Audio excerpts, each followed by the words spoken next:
ମୁଁ Jagabandhu JS blogger YouTube ଚ୍ୟାନେଲ୍ର ନୂଆ ଏକ ବ୍ଲଗ୍କୁ ସମସ୍ତଙ୍କୁ ସ୍ୱାଗତ କରୁଛି। ଆଜି ହେଉଛି ଶ୍ରାବଣ ମାସର ଦ୍ୱିତୀୟ ସୋମବାର। ମୁଁ ଆସିଥିଲି ପାଣି ଢାଳିବା ପାଇଁ ମହାଦେବଙ୍କ ପାଖକୁ ଯିବି। ମୁଁ ଯମୁନା ସବୁ ସି ବିଚ୍ରେ ଅଛି। ବର୍ତ୍ତମାନ ସି ବିଚ୍ରେ ମୁଁ ପାଣି ଉଠେଇବି ଏବଂ ପ୍ରଭୁକୁ ପୂଜା କରିସାରିଲା ପରେ ମୁଁ ଜଗତେଶ୍ୱର ମହାଦେବ ମନ୍ଦିରରେ ଆଜି ପାଣି ଢାଳିବା ପାଇଁ ଚାହୁଁଛି। ସେଠାକୁ ଯିବି। ଏଠାରେ ପ୍ରାୟତଃ ବହୁତ ଲୋକ ମଧ୍ୟ ଆସିଛନ୍ତି ପାଣି ଢାଳିବା ପାଇଁ। ତ ସମସ୍ତେ ପୂଜା କରିବା ପାଇଁ ନଦୀରୁ ପାଣି ଉଠି ସାରିଲେଣି। ବର୍ତ୍ତମାନ ଦେଖିପାରୁଥିବେ ନଦୀରୁ ପାଣି ଉଠୁଥିବାର ଦୃଶ୍ୟ। ମାଆମାନେ ପାଣି ଉଠୁଛନ୍ତି ନଦୀରୁ। ଦେଖନ୍ତୁ ବହୁତ ସୁନ୍ଦର ଲାଗୁଛି ଏଠାକୁ ଆସିବାକୁ। ଘରୁ ବାହାରିଲା ପରେ ବାଟରେ ଆସୁ ଆସୁ ମୋ ସହିତ ଯାହା ସବୁ ଘଟିଲା ତାହା ଆପଣମାନଙ୍କ ସହିତ ସେୟାର କରିବା ପାଇଁ ଚାହୁଁଛି।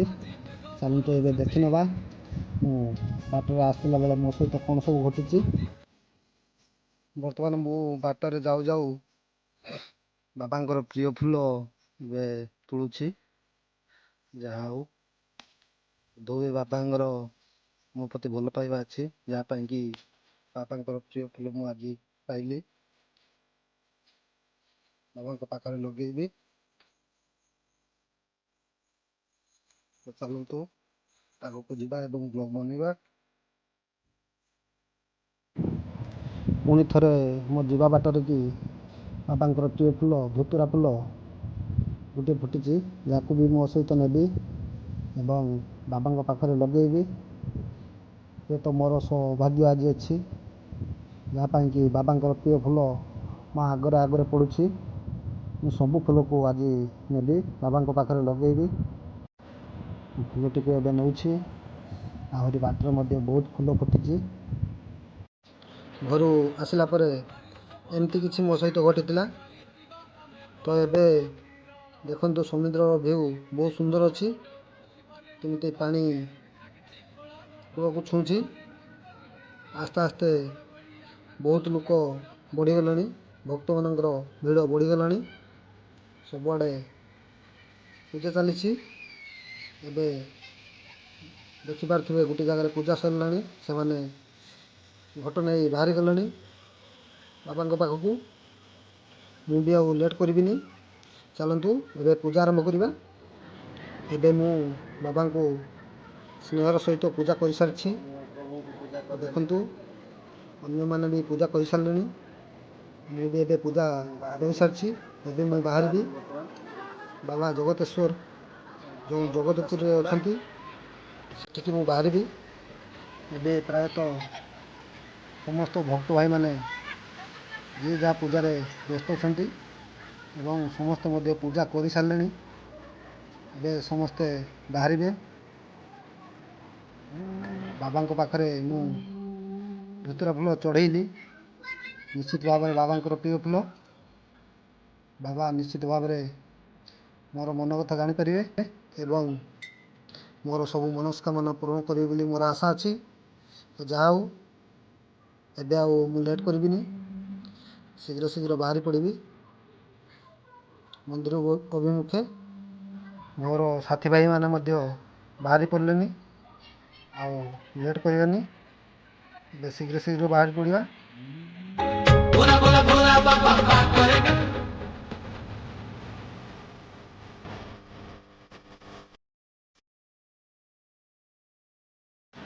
କିଛି ଭକ୍ତ ଭାଇମାନଙ୍କର ପୂଜା ଟିକେ ଲେଟ୍ ହେଉଛି, ସେଥିପାଇଁ ମୁଁ ଆପଣମାନଙ୍କୁ ଦେଖାଉଛି।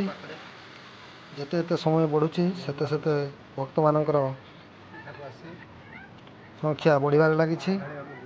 କିଛି ଭକ୍ତ ପାଖରେ ଥିବା ଯମୁନା ଶିବ ମନ୍ଦିରରେ ପାଣି ଢାଳିବେ। ଆଉ କିଛି ଭକ୍ତ ନୂଆ ଗାଁ ଶିବ ମନ୍ଦିରରେ ପାଣି ଢାଳିବେ।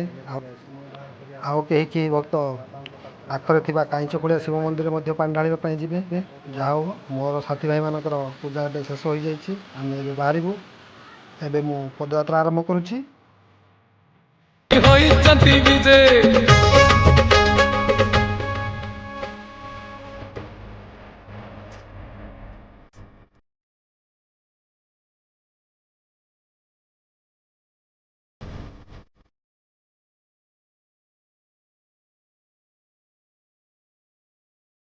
ଏବେ ମୁଁ ଗୋଟିଏ କଥା ସେୟାର କରିବା ପାଇଁ ଚାହେଁ। ଏବେ ଜଣେ ଭାଇଙ୍କ ସହିତ ଦେଖା ହେଲା, ଆଉ ସେ ମୋତେ କହିଲେ କି ଶ୍ରାବଣ ମାସରେ ପାଣି ଢାଳିବା କଥା ହେଉଛି ଗୋଟେ ଭଣ୍ଡ କଥା, ଗୋଟେ ବେକାର କଥା। ସମାଜକୁ ଦେଖେଇବା ପାଇଁ ଲୋକମାନେ ପାଣି ଢାଳନ୍ତି। ତ ଭାଇଙ୍କୁ ମୁଁ ପ୍ରଶ୍ନ କଲି, ଭାଇ ତମେ ଠାକୁରଙ୍କୁ କେବେ ମୁଣ୍ଡିଆ ମାରିଛ? ସେ କହିଲେ ନାଇଁ ମୁଁ କେବେ ମୁଣ୍ଡିଆ ମାରେନି। ମୁଁ ପଚାରିଲି ଭାଇ ସତ କୁହ, ତମେ କେବେ ଠାକୁରଙ୍କୁ ମୁଣ୍ଡିଆ ମାରିନ? ଘରେ ବି କେବେ ଠାକୁରଙ୍କୁ ମୁଣ୍ଡିଆ ମାରିନ? କହିଲେ ହଁ ଘରେ ମାରିଛି, କିନ୍ତୁ ସମାଜକୁ ଦେଖେଇବା ପାଇଁ। କିନ୍ତୁ ପୁଅମାନେ ଠାକୁରଙ୍କୁ ପୂଜା କଲେ ଠାକୁର ଦର୍ଶନ ଦିଅନ୍ତିନି ବୋଲି। ମୋତେ ବହୁତ ହସ ଲାଗିଲା। ତାଙ୍କ କହିବା କଥା ଅନୁସାରେ କେବଳ ନାରୀମାନେ ହିଁ ଠାକୁରଙ୍କୁ ଡାକିପାରିବେ, ପୁରୁଷମାନେ କେବେ ଠାକୁରଙ୍କୁ ଡାକିପାରିବେନି। ମୁଁ କହିଲି ଠିକ୍ ଅଛି ଭାଇ, ମୋର ଠାକୁରଙ୍କ ଉପରେ ବିଶ୍ୱାସ ଅଛି, ସେଥିପାଇଁ ମୁଁ ପାଣି ଢାଳିବା ପାଇଁ ଆସିଛି। ତ ଆପଣଙ୍କର ବିଶ୍ୱାସ ନାହିଁ ତ ଠିକ୍ ଅଛି, ତା'ର ବିଚାର ବାବା ହିଁ କରିବେ। ମୁଁ ସେ ଭାଇଙ୍କ ନାମ ନେବି ନାହିଁ, କାହିଁକି ନା ବାବା ହିଁ ତାଙ୍କର ବିଚାର କରିବେ। ଏବେ ମୁଁ ମନ୍ଦିର ପାଖାପାଖି ପହଞ୍ଚି ଗଲିଣି।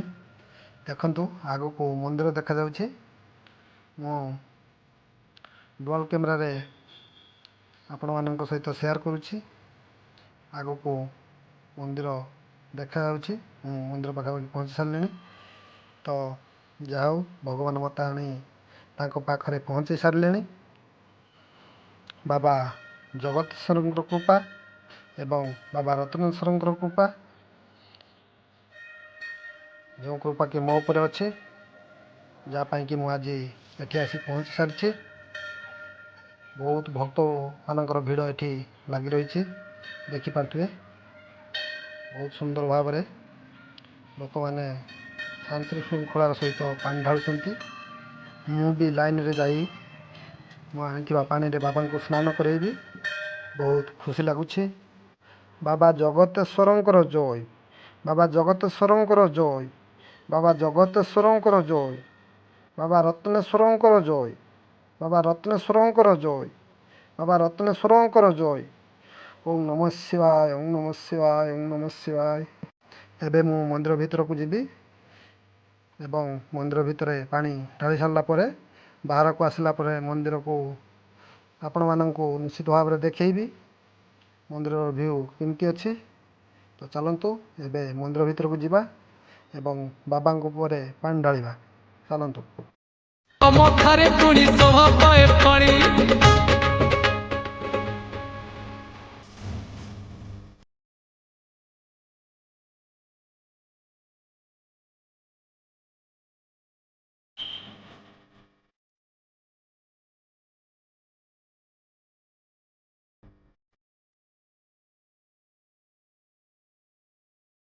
ଆଜିର ଭିଡ଼ିଓଟି ଆପଣମାନଙ୍କୁ ଭଲ ଲାଗିଥିଲେ ନିଶ୍ଚିତ ଭାବରେ ଲାଇକ୍ କରିବେ ଏବଂ ଅଧିକରୁ ଅଧିକ ମାତ୍ରାରେ ସେୟାର କରିବେ। ଆଉ ମୋ ଚ୍ୟାନେଲକୁ ଯଦି ସବସ୍କ୍ରାଇବ୍ କରିନାହାନ୍ତି ତାହେଲେ ଜଲ୍ଦି ଯାଇ ସବସ୍କ୍ରାଇବ୍ କରିନିଅନ୍ତୁ। ଆଶା କରିବି ଆଜିର ଭିଡ଼ିଓଟି ଆପଣମାନଙ୍କୁ ନିଶ୍ଚିତ ଭାବରେ ପସନ୍ଦ ଆସିଥିବ।